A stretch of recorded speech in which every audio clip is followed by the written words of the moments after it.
my name is Byard, that I am in my slut phase. Yes, yeah, but I was raised Christian, so all I'm doing is snogging and talking to people about my feelings. That's good. And I identify as bisexual for job interview purposes. And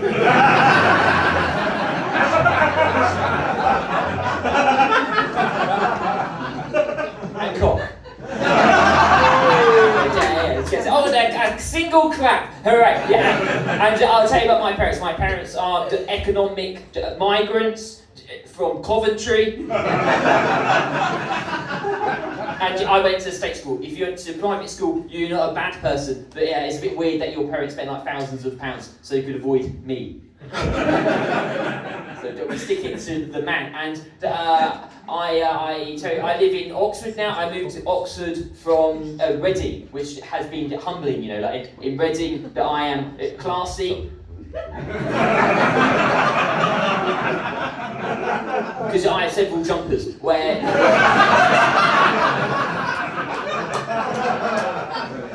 in Oxford I am scum. The bar for classy is higher. You know, everyone has jumpers, and you know, some of these fuckers that own land. But yeah, there's some advantages to Oxford. In Reading, I was robbed. Well, I say I was robbed. Two people, they tried to rob me, and they failed. And I didn't fight them off. It was just like their first day. So I was walking down the street, back from the club, and two guys, they came up to me. They were like, "What have you got? What have you got?" And I was drunk, so I just kept walking. And they didn't have the resources to deal with that situation.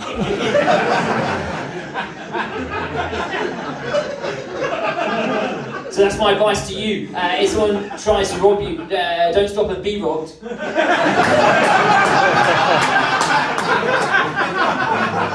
Just keep walking. And the other thing I did, I said fuck off, mate. I said fuck off because that's what I wanted them to do. And then I added mate to soften it. Because even when I'm being robbed, I am still a people pleaser. And I started online dating. Online dating is like the Soviet Union. Because the people are cold and overnight they disappear. So that history record. And another single clap for one person. So yeah, if you can all organise it and do all at once, otherwise it's just straight, it doesn't work just one person. And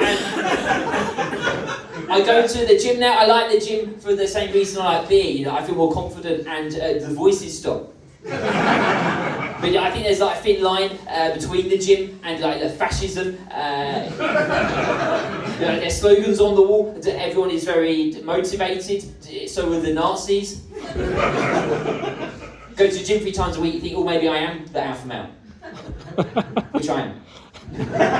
And I have a sex story. Are you up for that? Yeah, lads.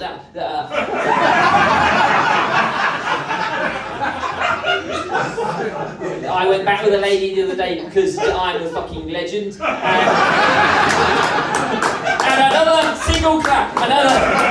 It's not all at once. And midway through, she tells me that she's an anti-vaxxer, and I work in vaccine research. So that is not good news. So now instead of having sex, I'm explaining the process for approving clinical trials.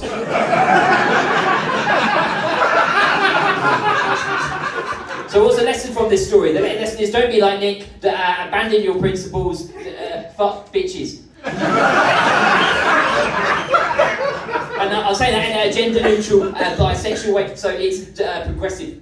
If anyone cared about that. And I have a degree. My degree is in history and politics, which basically means I spent like £9,000 to have an opinion on the industrialisation of Manchester. That opinion is that in retrospect, industrialisation was good for Manchester.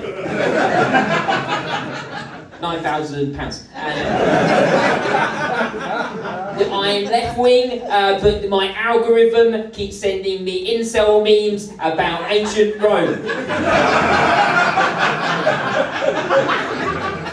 I'm left wing, but people keep telling me I have a right wing face. That I need to look like a man who loves financial deregulation. And I don't know, maybe it's the moustache. I grew this moustache during lockdown. I needed something to stroke that didn't ejaculate. Someone relates to that, and another single clap, and now we're on two people rapping at the same time.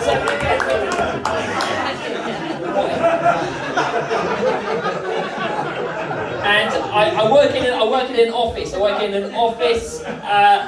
When you're like when your colleague comes in with a limp, you feel sorry for them, don't you? Until you discover they got the limp skiing, and then you're like, oh. I didn't realise you were part of the ruling class, Steve.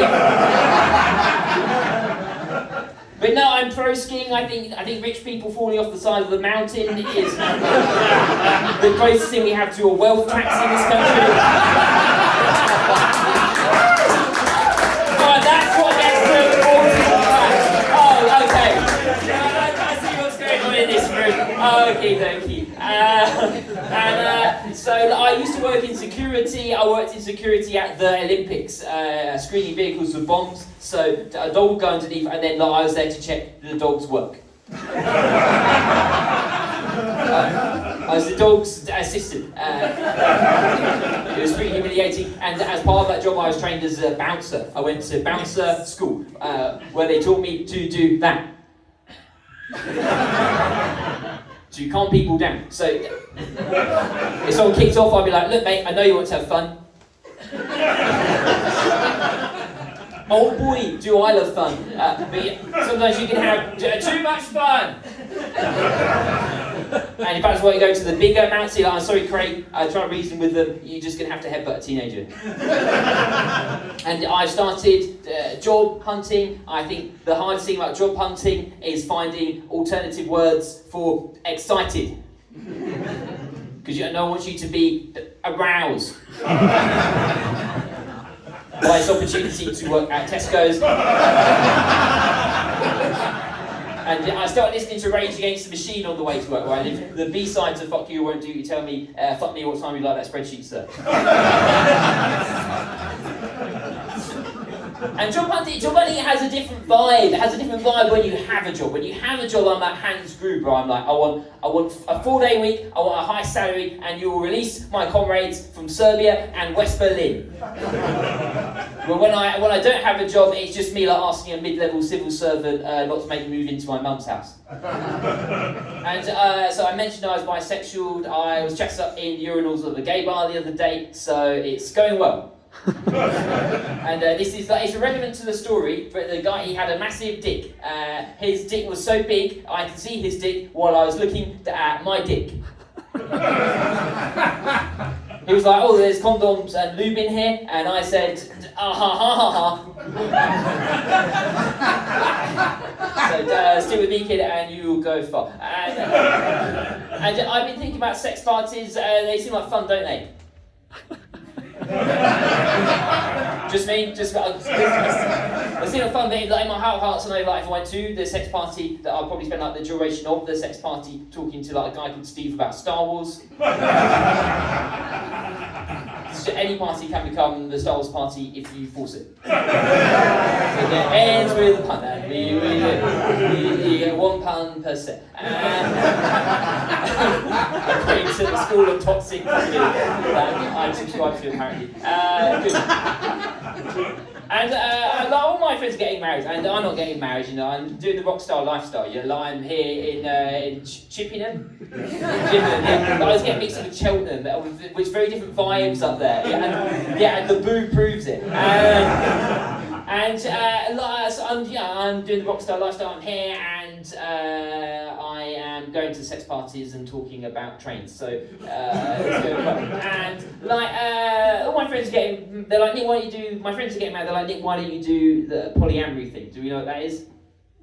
Yeah. For those who don't, it's like swinging, but it's left wing. It's like a real part of the fuck blob of consent. It's amazing. It's great until you meet the polyamorous person, and then you're like, oh, there's a lot of trauma here. I agree. This is a two-man job. That's my time. Goodbye, everyone. Goodbye. Goodbye.